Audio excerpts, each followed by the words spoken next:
La solitude est le bain de l'âme. C'est un peu comme ça que je la vois, la solitude, comme quelque chose d'apaisant dans lequel tu peux te ressourcer.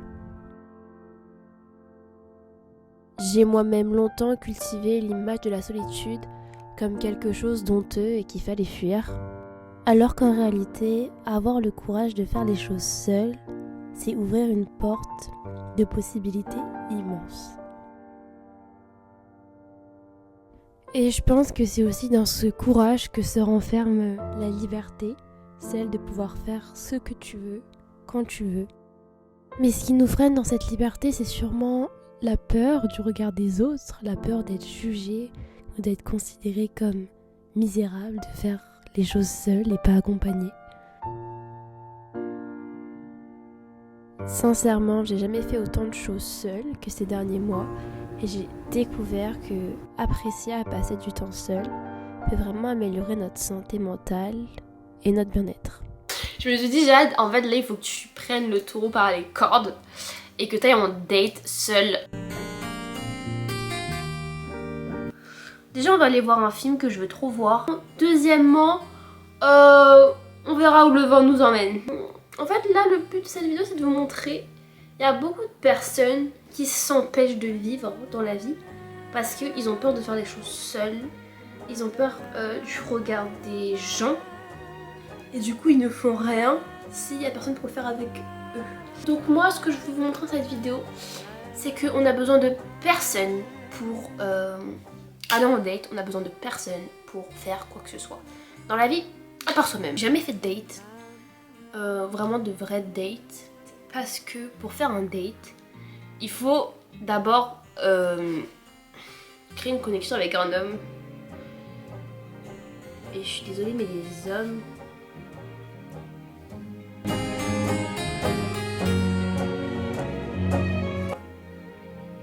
Voilà, c'est bon pour le make-up, on part. On y va, c'est parti. Non, le film était vraiment top. C'était super émouvant, c'était élémentaire, je vous ai même pas dit. C'est un nouveau film Pixar, mais là-bas il y a des hommes. Donc je vais faire demi-tour.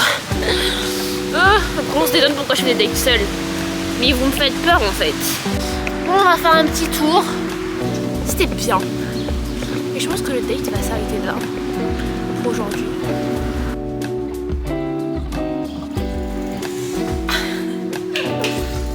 J'arrête mes plans là qui me prennent 1 heure à faire à chaque fois. J'ai entendu quelqu'un une fois dire qu'à partir du moment où tu es capable d'aller manger seul, tu peux absolument tout faire seul. Et c'est vrai que c'était au moment de manger où la solitude elle était le plus critiquée quand on était jeune, quand on allait à l'école. Et je pense que ça nous a suivis jusqu'à aujourd'hui et qu'on a vraiment l'image par exemple d'aller au restaurant seul ou de manger seul comme quelque chose de super honteux. Et je connais beaucoup de gens qui ont peur de ça. Alors qu'au final, je vous le dis, manger seul, déjà c'est super d'aller faire des restaurants seuls et en plus de ça, personne, vraiment et personne se préoccupe de toi quand tu manges seul et personne te juge. Et même s'ils le font, qu'est-ce que ça change? C'est trop bon sa mère. Mais vraiment... Non mais j'ai un truc.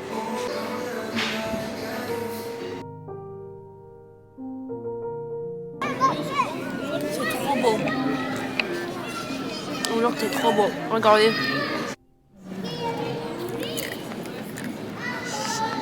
Sincèrement, quand je me suis assise toute seule pour regarder ces lumières, je me suis rarement sentie autant en paix. Vraiment, je pense que c'est le mot. J'étais tellement en paix d'être seule. Et vraiment, j'étais juste trop contente d'être sortie ce jour-là pour assister à ce spectacle.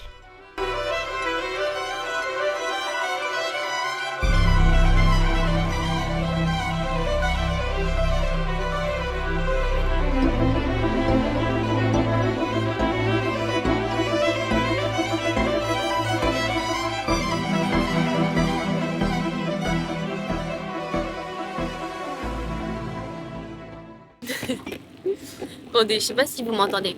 Le but de cette vidéo, c'était de parler du fait d'oser faire des choses seule.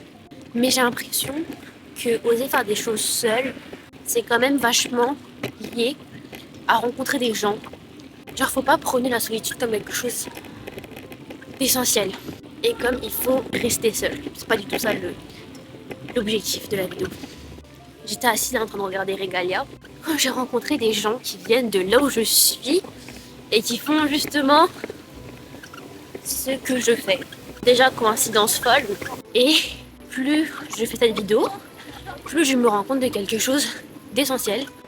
J'ai l'impression que des fois, il y a un peu un truc de développement personnel que je trouve pas mal toxique, qui est de faut être seul dans la vie, que la solitude c'est bien et qu'il faut absolument se forcer à faire des choses seul, même quand on n'aime pas l'être. Et je pense pas en fait. Je pense qu'être seul c'est important. Je pense qu'il faut bien évidemment essayer toujours de sortir de sa zone de confort, mais il faut pas voir la solitude comme la clé. Et j'ai l'impression que même moi là, quand je vous parle, je me renferme beaucoup sur cette chose-là de être seul c'est bien. Et dans la vie, quand t'es seul, tu réfléchis sur toi, tu n'évolues jamais autant que quand t'es seul et tout. Alors que la vérité, c'est que j'ai l'impression que tu n'évolues jamais autant que quand tu rencontres des gens, que quand tu te trompes, quand tu fais des erreurs, que même dans tes relations et tout. Et c'est pareil pour le truc de faut pas être en couple, faut pas être dans des relations, parce que c'est une perte de temps, que tu grandis pas, que c'est destructeur et que t'évolues pas. Et que se concentrer sur soi, c'est être seul, c'est penser à soi. Ce n'est pas forcément faux, mais en fait j'ai l'impression que, pas forcément. J'ai l'impression que grandir aussi et se concentrer sur soi, c'est faire des rencontres, se tromper, avancer. Et j'ai l'impression qu'on n'évolue pas vraiment quand on est seul en fait. On n'apprend pas vraiment quand on est seul. Quand t'es seul, tu fais quoi? Tu peux pas faire d'erreur, tu peux pas blesser, tu peux pas te tromper, tu peux pas dire des bêtises et t'excuser. Tu peux pas faire tout ça parce que t'es tout seul en fait. Qui va te dire quoi que ce soit? Une petite précision. Je suis en train de faire le montage. Je parle de la solitude en soi. Pas du fait que quand t'es entouré dans ta vie et au quotidien, que tu prends du temps pour toi pour être seul. Ça, super. Je parle du fait de vouloir toujours être seul parce qu'on se considère que passer du temps avec les autres, c'est une perte de temps pour son développement personnel. Voilà. Du coup là, je suis absolument enchantée parce que j'ai rencontré des personnes adorables qui m'ont invitée chez eux. Et ils ont un peu un moulin éco-responsable, donc on va y aller. Et finalement c'est ça, être seul, c'est pouvoir faire des rencontres. Vous voyez les gens que j'avais rencontrés et tout, quand j'avais décidé d'aller voir les lumières de la cathédrale, je suis chez eux, je suis dans un dortoir, je vous montre. Je vous montrerai des vidéos après de toute façon. Coucou toi. Ça va toi? En fait, je suis un peu chez des gens qui vivent dans un système un peu communautaire, dans l'écologie. C'est pas que le système écologique, c'est un peu toute façon de penser, une mentalité, et qui est un peu basée sur des principes comme déjà l'égalité. Là, ouais, je suis seule, je fais ça seule. En fait, les concombres, ils poussent comme ça. En fait, je pense que les choses comme ça, c'est moins amusant de le faire seul. Mais en revanche, je pense que c'est plus enrichissant. Tu prends plus le temps de regarder et d'apprendre vraiment et de faire attention aux choses qui t'entourent. Et même là, je sais pas, je me sens hyper... ça me détache un peu de mon quotidien. Je le ressens quoi, c'est apaisant. Merci d'avoir regardé cette vidéo, j'espère qu'elle vous a plu. Et si vous souhaitez me soutenir, abonnez-vous.